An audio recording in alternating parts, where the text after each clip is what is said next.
Hello students, कैसे हो आप लोग। इस वीडियो में हम डिस्कस करेंगे range of quadratic polynomial function specially when x is restricted. जैसे कि मान लो आपसे पूछा जाता है find the range of quadratic polynomial function y is equal to X square if x is restricted between -1 to +1। या आपसे कोई पूछता है find the range of y is equal to x square minus x if x is restricted between -2 to +2। तो इस तरह के questions में फंक्शन की रेंज किस तरह से हम कैलकुलेट करते हैं। तो स्टार्ट करते हैं general form of quadratic polynomial function से। जनरल फॉर्म होती है y is equal to ax square plus bx plus c। यदि यहां पर x की वैल्यू रेस्ट्रिक्टेड है k1 से k2 के बीच में, तो हमें यह फाइंड आउट करना है इस क्वाड्रेटिक पॉलिनोमियल फंक्शन की रेंज क्या मिलेगी। मतलब कि यहां पर y की मिनिमम वैल्यू क्या मिलेगी और y की मैक्सिमम वैल्यू क्या मिलेगी। ठीक है, तो देखिए फाइंड आउट करने का तरीका क्या होता है। सबसे पहला तरीका है यहां पर सॉल्व करने के लिए आप कैलकुलेट करेंगे वैल्यू ऑफ y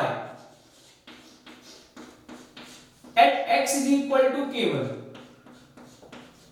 जो भी इंटरवल हमें दिया हुआ है, इस इंटरवल का जो एक्सट्रीम पॉइंट्स हैं k1 और k2, इन दोनों पॉइंट्स पर आप y की वैल्यू फाइंड आउट कर लीजिए। जैसे कि हमने x is equal to k1 पर y की वैल्यू फाइंड आउट करनी है, तो कैसे कैलकुलेट करेंगे। x की जगह पर k1 पुट कर देते हैं और x की जगह k1 पुट करने पर जो y की वैल्यू हमें मिलेगी उसे नोट डाउन कर देते हैं। ठीक है, सेम इसी तरह से आप कैलकुलेट करिएगा value of y at x is equals to k2। ठीक है मैडम, कैसे फाइंड आउट करेंगे, वही सेम तरीका है। x की जगह पर हम k2 पुट कर देते हैं और फाइंड आउट कर लेते हैं y की वैल्यू क्या मिल रही है।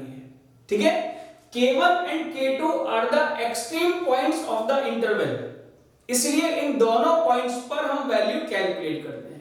ठीक है बेटा, इसके अलावा आप कैलकुलेट करेंगे value of y at x is equals to -b/2a। आपको याद होगा कि x is equal to -b/2a is called as the turning point of the quadratic polynomial function। मतलब कि x is equal to -b/2a is called as minimum or maximum of the quadratic polynomial function depending on the value of a positive है या फिर a negative है। ठीक है, ध्यान रखिएगा बस यहां पर कि x is equal to -b/2a, ये कैलकुलेट हमें सिर्फ तभी करना है जब -b/2a की वैल्यू k1 और k2 के बीच में आ रही है।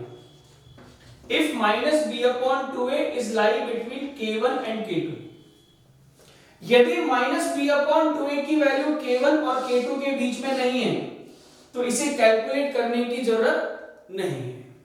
ठीक है ना बेटा, तो ये ध्यान रखिएगा क्वाड्रेटिक पॉलिनोमियल फंक्शन की minimum value and maximum value हमेशा इन तीन पॉइंट्स पर ही मिलेगी। इन तीनों में से y की जो वैल्यू मिनिमम होगी that is called as the minimum value of quadratic polynomial function, और इन तीनों में y की जो मैक्सिमम वैल्यू मिलेगी that is called as the maximum value of quadratic polynomial function. ठीक है ना बेटा, अब देखो इस पर एक क्वेश्चन हम लोग देख लेते हैं जिससे कि आपको समझ में आ जाएगा कि y की मिनिमम एंड मैक्सिमम वैल्यू किस तरह से फाइंड आउट करनी है। ठीक है, देखो जरा एक क्वेश्चन इस पे, जैसे कि आपसे पूछा जाता है find the minimum and maximum value of y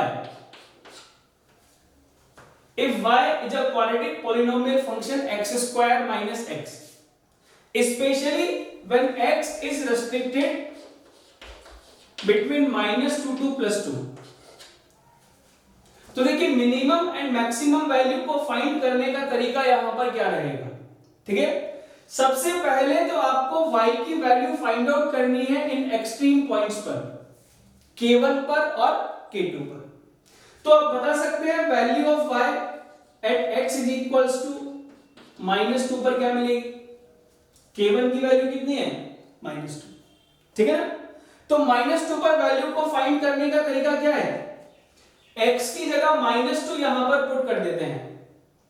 तो आप देखेंगे कि जब हम x की जगह यहां -2 पुट करेंगे तो y की वैल्यू क्या मिलेगी 6, क्लियर।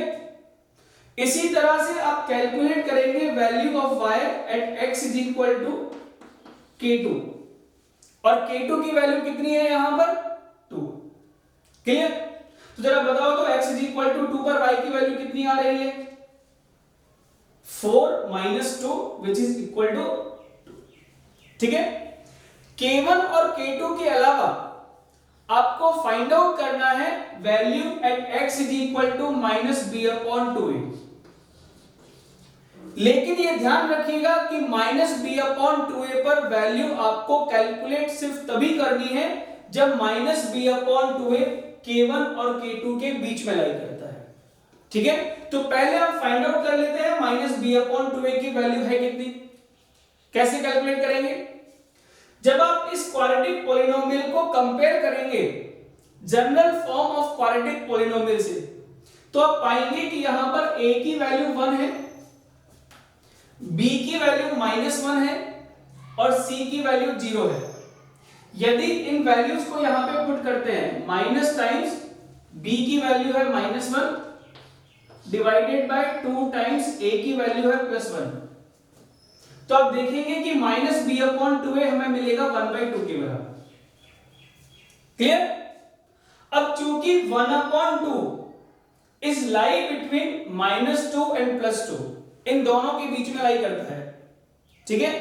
तो यदि -b/2a की वैल्यू k1 और k2 के बीच में लाई कर रही है तो आपको -b/2a पर भी वैल्यू फाइंड आउट करनी होगी। और आप देखेंगे कि जब हम x की जगह 1/2 यहां पुट करते हैं तो 1/2 यहां पुट करने पर y की वैल्यू कितनी मिलती है,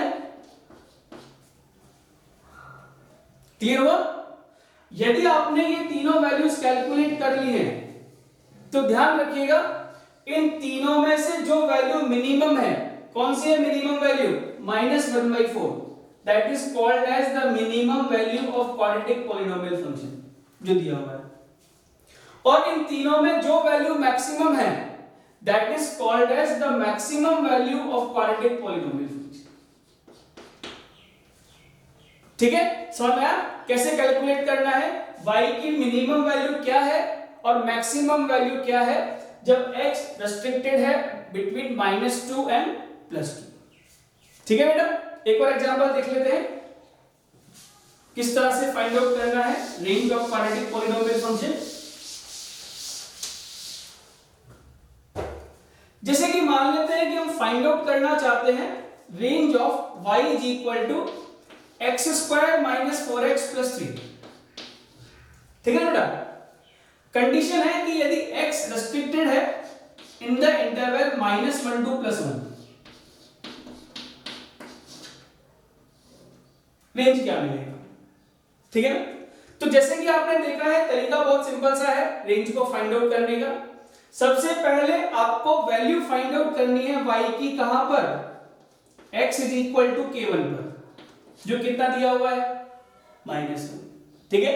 तो जरा बताओ तो -1 पर वैल्यू क्या आएगी, जब हम x की जगह -1 यहां पुट करेंगे तो y की वैल्यू हमें मिलेगी यहां पर इक्वल टू 8, क्लियर। इसी तरह कैलकुलेट करो value of y at x is equal to k2, k2 की वैल्यू कितनी दे रखी है 1, तो आप देखेंगे कि जब हम x की जगह यहां 1 पुट करेंगे तो y की वैल्यू मिलेगी 0। इन दोनों पॉइंट के अलावा हमें फाइंड आउट करना होता है value of y at x is equal to -b/2a। तो जरा देखो कि यहां पर -b/2a कितना है,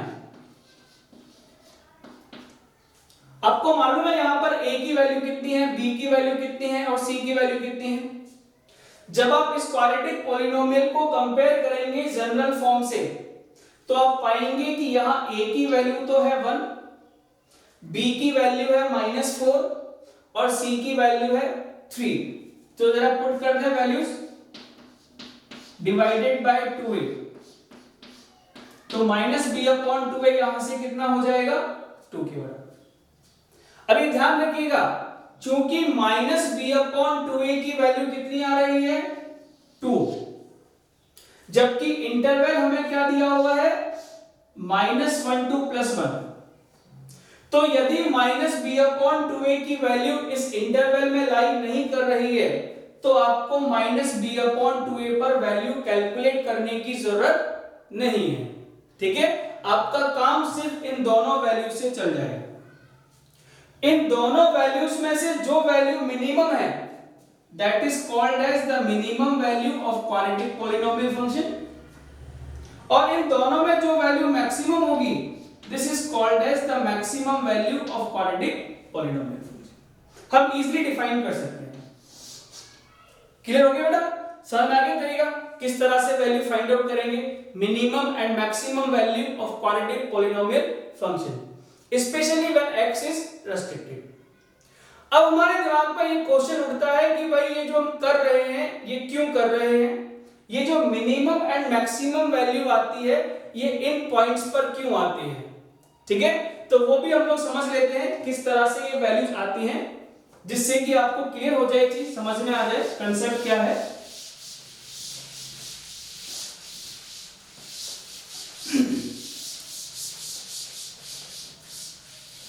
जैसे कि हमने पढ़ा है कि यदि हम किसी भी क्वाड्रेटिक पॉलिनोमियल का ग्राफ प्लॉट करना चाहते हैं तो ग्राफ किस तरह से बनता है।